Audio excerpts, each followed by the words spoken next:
Pandemi COVID yang belum juga reda meninggalkan banyak duka. Bukan hanya menyebabkan ratusan ribu nyawa melayang, COVID juga merenggut kebahagiaan anak-anak yang ditinggal wafat orang tua mereka. Apa yang bisa kita lakukan bersama untuk mengawal masa depan anak-anak yatim piatu korban COVID? Inilah Rosi, yatim piatu karena COVID.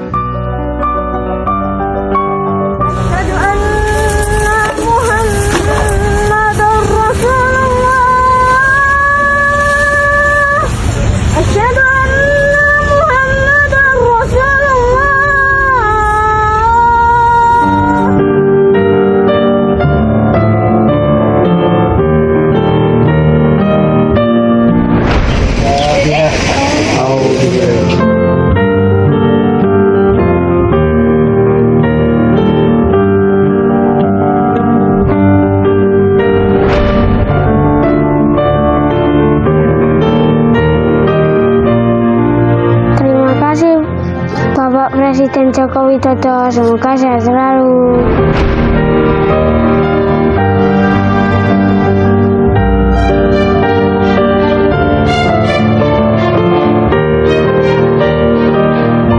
Kakek, nenek, ayah. Yang pertama itu kakek, terus disusul nenek yang nggak mau makan, drop kayaknya. Terus saya drop juga. Hidup sehat bahagia.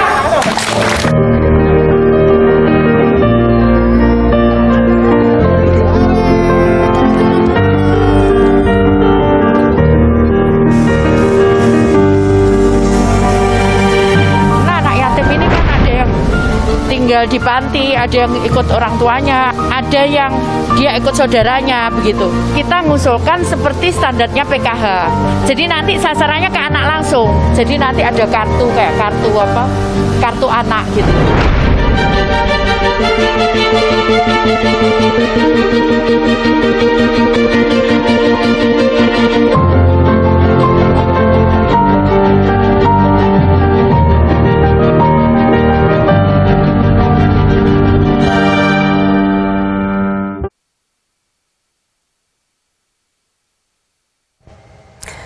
Data Kementerian Sosial mencatat awal September tahun ini saja lebih dari 25.000 anak-anak kehilangan orang tua akibat COVID-19. Ada yang masih bisa dirawat oleh kerabatnya, tapi banyak juga yang harus berjuang sendiri untuk menghidupi diri dan keluarga. Malam ini saya ingin mengajak Anda semua untuk mendengar kisah mereka, anak-anak yang harus menjadi yatim akibat COVID-19. Ada Ismi, ia berusia 22 tahun yang harus menggantikan posisi ayahnya untuk merawat ketiga adiknya yang masih kecil.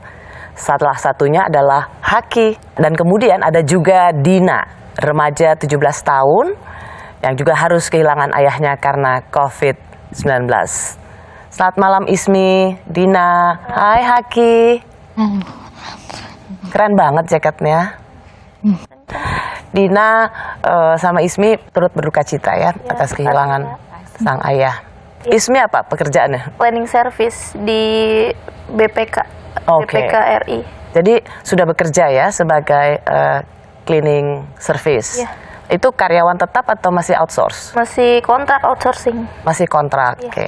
Boleh cerita nggak Ismi, bagaimana pengalaman waktu itu dengan ayah? Jadi tuh waktu pertama tuh bapak tuh sakit biasa ya, cuman kayak meriang gitu, nggak enak badan kayak biasa. Akhirnya ke klinik untuk di swab antigen, hasilnya positif. Udah terus abis itu lapor ke RT, ke Pak RT, lapor ke puskesmas juga. Akhirnya dari situ puskesmas mantau kita terus. Di rumah itu ada 3, aku, adik aku yang paling besar, sama bapak. Itu kena ya? Enggak, aku enggak sama adik aku. Oh oke. Aku tanpa. Yang maksudnya tinggal barengan? Iya. Aku nggak ada gejala sama adik aku, cuman bapak yang sakit. Jadi bapak yang sehabis antigen tuh di swab PCR dari puskesmas, bapak yang di PCR. Jadi setelah PCR di puskesmas, ayah positif COVID. Iya. Lalu apa? Sempat isoman katanya ya? Iya, isoman 10 hari disuruh. Sama aku juga, tapi aku nggak di swab PCR, soalnya nggak termaksud dalam kategori gitu pokoknya. Soalnya puskesmas saat itu kan penuh. Saya dengar waktu itu sempat saturasi turun, jadi harus dilarikan ke rumah sakit. Ya, saturasi turun karena awalnya tuh nggak ada sesak. Makin hari abis PCR hasilnya positif, kita masih tetap disuruh karantina di rumah karena rumah sakit nggak ada yang kosong sama sekali, penuh full. Peristiwa ini bulan Juli kalau nggak salah. Juli. Juli ya, memang lagi tinggi sekali Iya. waktu itu ya, dan rumah sakit penuh. Lalu berapa lama akhirnya bisa ke rumah sakit? Ya di rumah sakit aku tuh pas malam itu, malam Minggu itu tuh aku nyari-nyari rumah sakit sendiri. Di dekat rumah ada rumah sakit khusus COVID, itu juga penuh.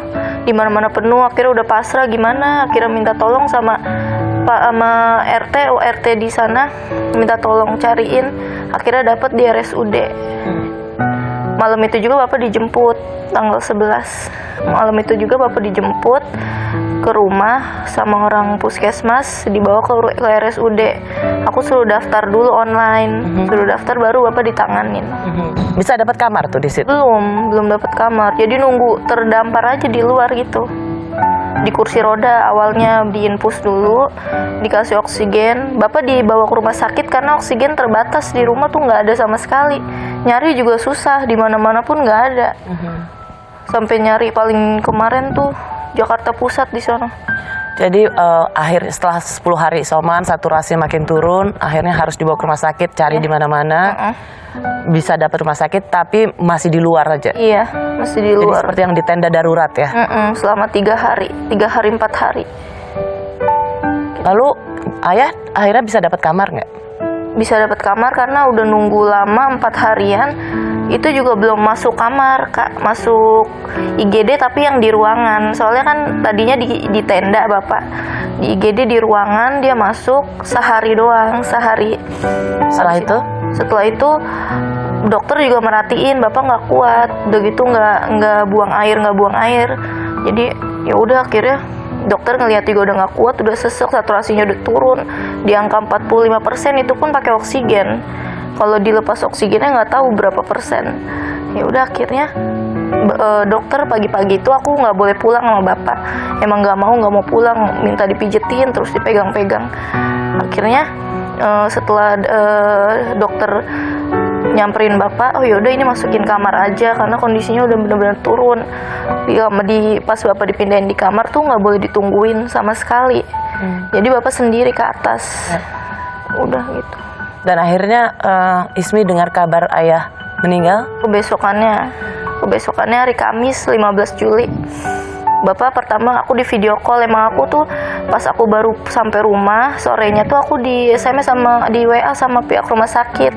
Aku disuruh temuin dokter besok jam 7 malam. Katanya kondisi Bapak memburuk. Akhirnya jam 7 malam aku ke rumah sakit nunggu sampai setengah 8, sampai jam 8 lewat nggak ada kabar juga. Kataku, aku nanya ini kok nggak ada kabar juga, Bapak gimana. Akhirnya di video call sama dokter, aku udah di lobi, di video call sama dokter, Bapak udah tiduran. Soalnya setahu pas Bapak di rumah sakit tuh Bapak nggak bisa tiduran, soalnya sesek. Jadi kalau tidur duduk. Aku udah pirasat aku udah nggak enak. Akhirnya tiduran, udah dipompa Bapak.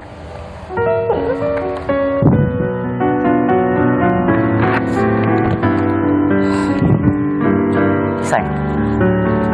Kasih.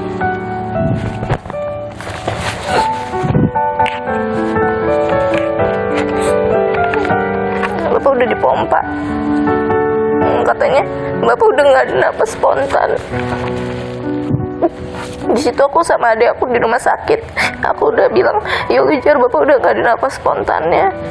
Akhirnya udah gak dikabar-kabarin jam ini ya saya lagi melakukan yang terbaik untuk Bapak, katanya kayak gitu. Pas aku udah nunggu sampai setengah 9, aku dipanggil ke loket keluarga Bapak Sudrajat, katanya kayak gitu. Tiba-tiba aku langsung udah dikasih surat kematian, disuruh ngurus jenazahnya. Padahal bapak tuh sebelum masuk ke ruang inap tuh bapak di swab PCR. Aku nungguin hasilnya, maksudnya kalau bapak hasilnya negatif otomatis kan bisa dibawa pulang. Ini nggak dikasih. Ya udah kira ngikutin protokol dikuburinnya, dimakaminnya. Protokol untuk menguburkan yang terkena COVID ya. Jadi Ismi juga nggak bisa lihat ya, Enggak, cuman difotoin doang. hanya difotoin aja. Itu Ismi ikut jagain, gimana mengabarkan ke adik-adik? Kan Ismi berapa bersaudara? 5. Ada 5 ya. Ya. Ini ada satu lagi di bawahnya. Ya, paling Ismi. kecil. Dan ini Ya. Haki, terus ada adiknya lagi. Iya. Adik-adik dikasih taunya gimana? Dikasih tahu kalau yang besar yang laki-laki udah ngerti karena memang yang ngurusin aku berdua. Kalau Haki emang lagi diungsikan di tempat kakak aku.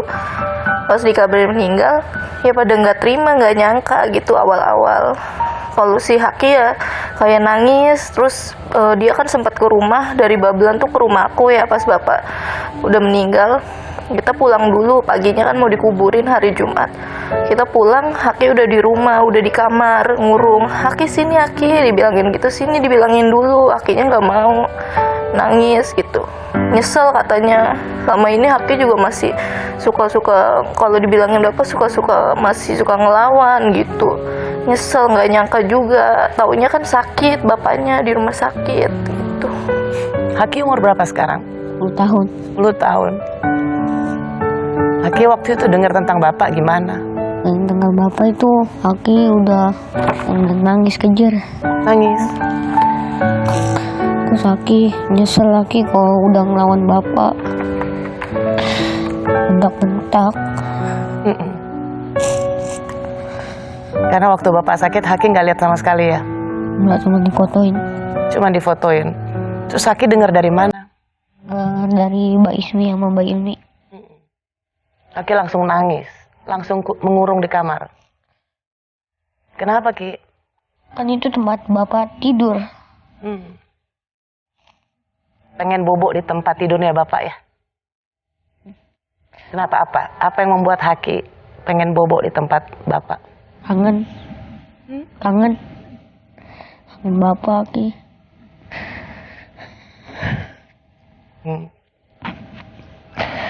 Terus di kamar terus Haki? Iya. Terus kalau disamper teman-teman gitu enggak. Gak mau. Kenapa? Enggak, Ki cuma mau di rumah aja gitu. Sekarang Haki rasanya gimana? Seneng gitu. Seneng kalau rame-rame. Kalau rame-rame seneng. Kalau rame-rame seneng? Heeh. Jadi kalau pas sendiri baru sedih ya? Jadi kalau rame-rame kayak gini di tempatnya Tante Rosi gimana? Seneng. Seneng. Oh. Apa yang bisa bikin Haki seneng lagi supaya jangan sedih terus? Ya enggak, cuma mikirin bapak udah King. Kalau itu mikirin bapak terus, kalau nggak inget tiba-tiba inget terus.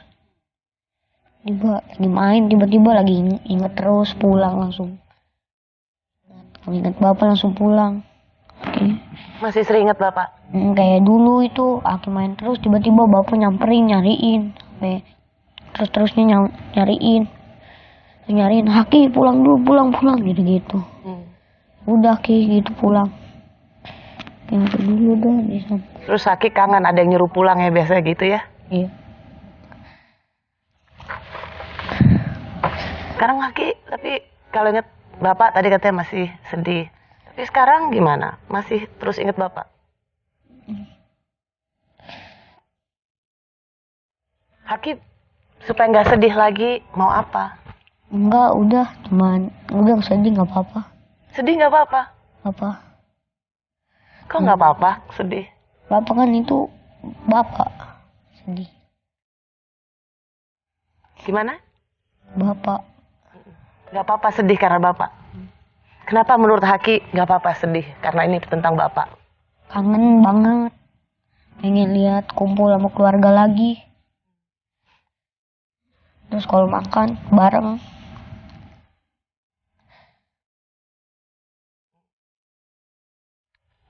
Haki sekolahnya gimana? Ya lancar, enak, Hmm? enak. Enak? Haki pengen jadi apa nanti? Polisi. Oh, jadi polisi. Kenapa? Biar kalau ada orang gitu mabuk-mabukan gitu, tangkap gitu. Jadi kamu bisa dapat itu kayak gitu kalau jadi polisi, kalau orang mabok. Emang kamu sering lihat orang mabok nggak ditangkap atau justru ditangkap? Enggak, lihat di TV. Kayak gitu kayak enak nangkep-nangkep. Kamu lihat di TV, polisi sering nangkap-nangkap, enak nih kayaknya nangkap-nangkap orang jahat ya. Karena kamu mau jadi orang baik dan jadi pahlawannya masyarakat. Ya, Ya? Kamu udah pernah sempat bilang itu belum ke bapak cita-citanya? belum. Belum. Bapak nggak nanyain. Gak apa-apa, bapak pasti tahu. Akhirnya Haki bisa keluar kamar nggak ngurung lagi, gimana ceritanya? Ya dia dibawa ke Babelan lagi. Soalnya kan pas bapak sakit tuh, jadi sekolahnya pindah, masih daring dari rumah. Pindah semua barang-barangnya di Babelan, jadi dia juga minta ikut. Beberapa hari baru pulang lagi. Kenapa? Ki? Sekolahnya di situ, dia sama kakakku Imi. Di sana di Babelan. Terus kok pas bapak meninggal itu langsung ke rumah lagi. Kenapa Mang? Khas rumahnya? Mau ngeliat mukanya bapak, kirain bapak dibawa pulang, tapi enggak. Gak apa-apa kan, tapi kan bapak kan selalu di situ boboknya, ya kan? Jadi biar Haki bisa ngerasain masih sama bapak gitu ya. Haki tapi saya dengar dapat sepeda. Iya, Iya, seneng dong. ya. Seneng. Tapi jarang dimainin sih. Kenapa? Males gitu, sering jatuh. Siapa jatuh? Kamu? Iya. Oh, Paling waktu itu kejedot. gak apa-apa. Seneng kan tapi bisa punya sepeda, Iya. ya? Haki pasti masih sedih. Tapi jangan sedihnya jangan lama-lama ya. Iya. Sesaat lagi masih ada cerita dari Dina, remaja yang juga kehilangan orang tuanya karena COVID-19. Dina terancam tidak bisa melanjutkan sekolah. Kami kembali saat lagi.